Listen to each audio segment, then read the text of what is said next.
নমস্কার বন্ধুরা, Bulti kitchen and short ভিডিওয়ে আপনাদের সবাইকে স্বাগত। আজ বানালাম এক বাটি চালের গুঁড়ো দিয়ে অনেকগুলো পাঁপড়। বানাতেও যেমন সহজ, খেতেও তেমন ঠিক ততটাই সুন্দর হয়। ভিডিওটি স্কিপ করবেন না, পুরো দেখার অনুরোধ রইল।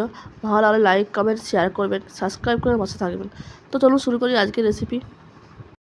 প্রথমে একটি পাত্রে এক বাটি চালের গুঁড়ো নিয়ে নিলাম। একই বাটির মাপ করে 2 বাটি জল দিলাম। ভালোভাবে মিশিয়ে নেব। কড়াই মাথায় আমি 1 বাটি জল দিলাম, ওই একই বাটির মাপ করে। তারপরে চালের গোলাটা দিয়ে দিলাম।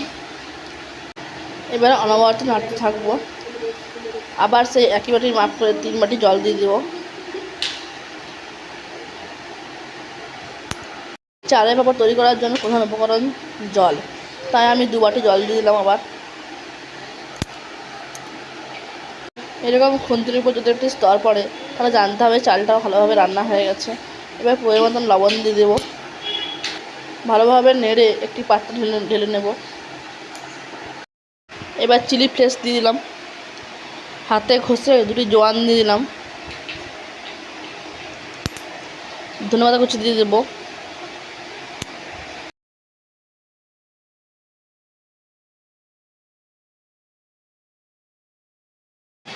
এবার ছাদের উপরে যে রোদে দিয়ে দেবো।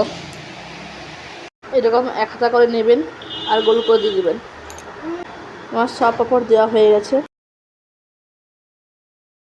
এখন যে ওদের জোর, সব পাঁপড় শুকিয়ে গেছে। এবার ভেজে নেব।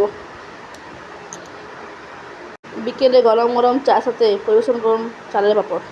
ভিডিওটি ভালো লাগলে লাইক, কমেন্ট, শেয়ার করতে ভুলবেন না। সাবস্ক্রাইব করে পাশে থাকবেন। ধন্যবাদ।